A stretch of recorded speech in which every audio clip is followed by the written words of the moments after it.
Cat 2023 में मेरे MD CAT English में से फुल मार्क्स थे। और एमडी कैट 2022 की अगर हम बात करें तो मेरा सिर्फ एक एमसीक्यू रॉन्ग था।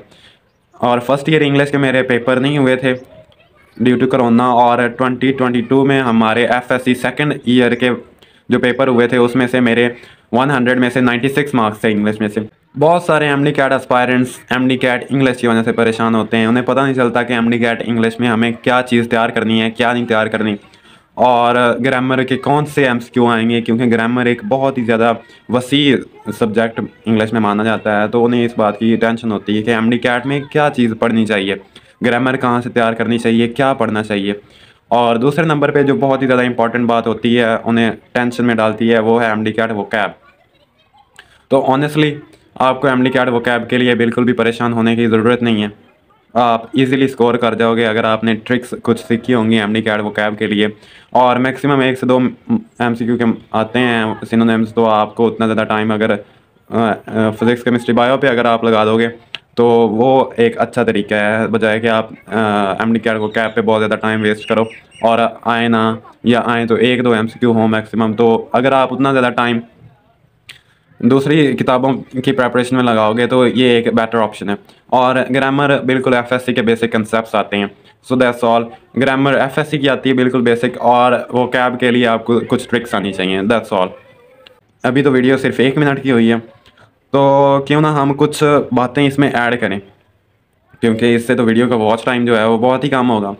तो चलो इसी वीडियो को हम थोड़ा सा ना डिटेल में डिस्कस करते हैं, थोड़ा सा चैनल का वॉच टाइम बताने के लिए।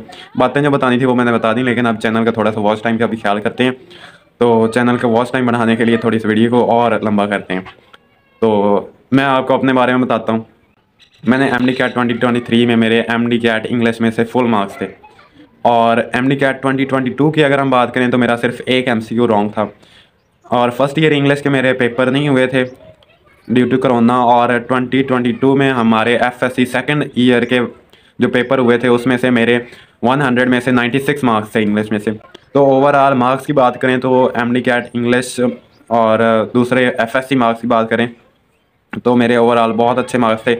एमडी कैट 2023 में जैसे मैंने आपको बताया कि मेरे फुल मार्क्स थे, और मैंने वो फुल मार्क्स ऑब्टेन किस तरह किए, किस तरह हासिल किए, तो आपको लग रहा होगा कि मैंने बहुत ज़्यादा एमडी कैट इंग्लिश की प्रेपरेशन की, बहुत एमसीक्यू प्रैक्टिस किए। तो ऐसी बात बिल्कुल भी नहीं है। तो मैं आपको थोड़ा सा अपनी स्टोरी के बारे में बताता हूँ कि हमने एमडी कैट इंग्लिश कितनी तैयार की थी मैंने। तो एमडी कैट इंग्लिश मैंने सबसे पहले अगर एमडी कैट किसी चीज़ की स्टार्ट की थी प्रेपरेशन तो वो इंग्लिश की स्टार्ट की थी। तो हमारे इंग्लिश के एक प्रोफेसर थे एकेडमी में, सर राय अब्बास। उनका एक यूट्यूब चैनल भी है, दी रॉयल इंग्लिश ग्रामर। तो उन्होंने हमें इनवाइट किया संडे सेशन के लिए। तो हम वहाँ पे गए तो हम संडे सेशन लेते थे एमडी कैट का। तकरीबन ये नवंबर दिसंबर का टाइम था जब एकेडमीज़ में पैरेलल प्रेप्स भी स्टार्ट नहीं हुई थी, अर्ली प्रेप्स भी स्टार्ट नहीं हुई थी। तो उस वक्त हमने एमडी कैट इंग्लिश स्टार्ट की थी प्रेपरेशन। तो तकरीबन आलमोस्ट ये 10 to 15 डेज़ बनते थे टोटल जो हमने पढ़े थे 2-3 महीनों में। अच्छा जी, अगर बात करें कि हमने किस तरह इसको पढ़ा, तो हमने बस नोट्स बनाए थे। सर ने हमें जो लेक्चर दिए थे हमने बस वही नोट्स बनाए थे। मैंने जो फ्रेशर जब मैं था तब मैंने बस वही नोट्स पढ़े थे, मुझे और किसी चीज़ की ज़रूरत नहीं पड़ी। और उसके बाद मैंने एमसीक्यू प्रैक्टिस उस दौरान बिल्कुल भी नहीं किए थे। रिपीटिंग ईयर में अगर मैं आपको बताऊं कि मैंने इंग्लिश की प्रिपरेशन किस तरह की, कितना टाइम लगाया, तो रिपीटिंग ईयर में आखिरी 1 वीक मैं पूरा साल तैयारी करता रहा कि एमडी कैट इंग्लिश को पढ़ेंगे, अब स्टार्ट करते हैं, अब स्टार्ट करते हैं, लेकिन स्टार्ट नहीं हो पाया। एंड पे आके जब 1 वीक रह गया था उस वक्त मैंने मूड बनाया थोड़ा सा अपना कि एमडी कैट इंग्लिश को भी पढ़ते हैं। और उस वक्त आप यकीन करें मैंने तकरीबन 2 दफ़ा एमडी कैट इंग्लिश को रिवाइज़ किया होगा, वही सर के नोट्स को रिवाइज़ किया होगा, और तकरीबन 15-20 मिनट में मैंने 1 दफ़ा रिवीजन की। तो इससे आप अंदाज़ा लगा सकते हैं कि मैंने कितना टाइम दिया होगा रिवीजन को एमडी कैट इंग्लिश को। तो इतना ही टाइम दिया था मैंने, और कोई नोट्स वगैरह एमडी कैट इंग्लिश के लिए बिल्कुल भी तैयार नहीं किए थे। ऐसे मैं आपको बताऊं कि मैंने वो बुक भी पढ़ी, वो बुक भी पढ़ी, तो ऐसा बिल्कुल भी नहीं है। अच्छा, अगर हम प्रैक्टिस की बात करें एमसीक्यू प्रैक्टिस इंग्लिश के लिए, तो रिपीट जब मैं फ्रेशर था तो उस वक्त मैंने बिल्कुल भी प्रैक्टिस नहीं की थी एमडी कैट इंग्लिश की। बाकी बुक्स की थी लेकिन एमडी कैट इंग्लिश की इतनी ज़्यादा नहीं की थी। और रिपीटिंग ईयर में मैंने सिर्फ एक बुक से एमसीक्यू प्रैक्टिस किए थे इंग्लिश के, और वो थी ग्रेप की। ग्रेप से आपने, या किसी भी बुक से, मैं आपको ये नहीं कह रहा कि आपने सिर्फ ग्रेप से ही करनी, कोई भी बुक आप ले लें उससे एमसीक्यू प्रैक्टिस कर लें। तो इंग्लिश की वो आप कवर कर जाओगे इजीली। अगर मैं आपको मेन बात बताऊं कि इंग्लिश के लिए आपको कौन सी बुक यूज़ करनी चाहिए, तो मैं समझता हूं आपको एफएससी में जो मेन कंसेप्ट्स बताए जाते हैं, बेसिक कंसेप्ट्स, वही एमडी कैट इंग्लिश में आते हैं। बहुत इजी आते हैं एमसीक्यू, बस आपको कॉमन सेंस यूज़ करनी पड़ती है। कभी कभार कभी बहुत डिफ़िकल्ट क्वेश्चन हमें लग रहा होता है, बहुत ज़्यादा बड़ी स्टेटमेंट होती है, उसकी वजह से हमें वो समझ नहीं आ रही होती कि इसका आंसर क्या बनेगा। तो अगर आप एमडी कैट इंग्लिश की तैयारी करना चाहते हैं तो आपको बिल्कुल एफएससी के मेन जो बेसिक आपको कंसेप्ट्स हैं, आपको बेसिक बातें बताई गई हैं, बस आप उन्हीं को फॉलो करें। अगर आपके पास इंग्लिश की ग्रामर है एफएससी में जो आपने यूज़ की, बस आप वही जो आपको बताई हुई हैं बातें वही उनको फॉलो करें, बस वहीं से एमसीक्यू आएंगे। और बहुत सारे स्टूडेंट्स ये पूछते हैं कि हमें कितना टाइम पढ़ना चाहिए एमडी कैट इंग्लिश के लिए।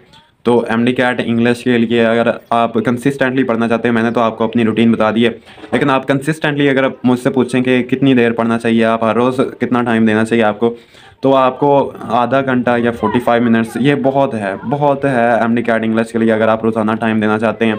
अगर ना भी दें तो इतना बड़ा मसला नहीं है, आपको सिर्फ टच में रहना चाहिए एमडी कैट इंग्लिश के, तो कंसेप्ट्स बहुत ज़्यादा इजी आएंगे। उसके बाद जो दूसरी मेन वजह होती है टेंशन की एमडी कैट इंग्लिश में, वो है वोकैब। तो वोकैब अल्हम्दुलिल्लाह मेरी एफएससी में भी गलत नहीं हुई कभी भी, और रिपीटिंग ईयर में कभी मेरे सारे एमसीक्यू ठीक थे, हालांकि मैंने तैयार भी की थी, लेकिन और फ्रेशर में भी, जब मैं फ्रेशर था एज फ्रेशर 2021 में मैंने एमडी कैट दिया, तब मेरी वोकैब बिल्कुल भी ठीक थी, कोई एक एमसीक्यू गलत नहीं हुआ। तो इसके लिए मैंने कुछ टिप्स एंड ट्रिक्स इस्तेमाल की थी, जिस वजह से मेरे एमडी कैट वो कैब हमेशा ठीक होती है। तो इसके लिए मैं समझता हूँ कि हम एक अलग से वीडियो बनाएंगे एमडी कैट वो कैब पे। तो फिलहाल इस वीडियो में मैं आपको बताना चाहता हूँ कि एमडी कैट इंग्लिश के लिए आपको बिल्कुल भी परेशान होने की ज़रूरत नहीं है। वैसे लोग आपको बहुत सारी किताबें बताएंगे, ये बुक पढ़ लो जी, ये फ़लाँ बुक पढ़ लो, ये टीचर बहुत ज़्यादा अच्छा लेक्चर देते हैं एमडी कैट इंग्लिश के लिए, तो बिल्कुल भी उन्हें फोकस करने की ज़रूरत नहीं है। अगर आपने एफएससी की आप समझते हो कि एमडी कैट इंग्लिश आपकी बहुत अच्छी है, बेसिक रूल्स आपको आते हैं, तो आपको बिल्कुल भी परेशानी है। और वो कैब के लिए हम इंशाल्लाह नेक्स्ट वीडियो में मैं आपको कुछ ट्रिक्स के बारे में बताऊंगा कि आप कौन सी ट्रिक्स इस्तेमाल करेंगे जो मैंने इस्तेमाल की, तो आपकी वो कैब कभी भी इंशाल्लाह कभी भी गलत नहीं होगी। So that's all, stay blessed. अगर आपको एमडी कैट के हवाले से किसी भी किस्म का कोई कन्फ्यूजन हो तो आप मुझसे डिस्कस कर सकते हैं, कमेंट सेक्शन में आएँ या इंस्टा पे या फेसबुक पे, कहीं भी आप मुझसे पूछ सकते हैं। I will answer you, I will try my best. So thanks for watching. अल्लाह हाफिज़।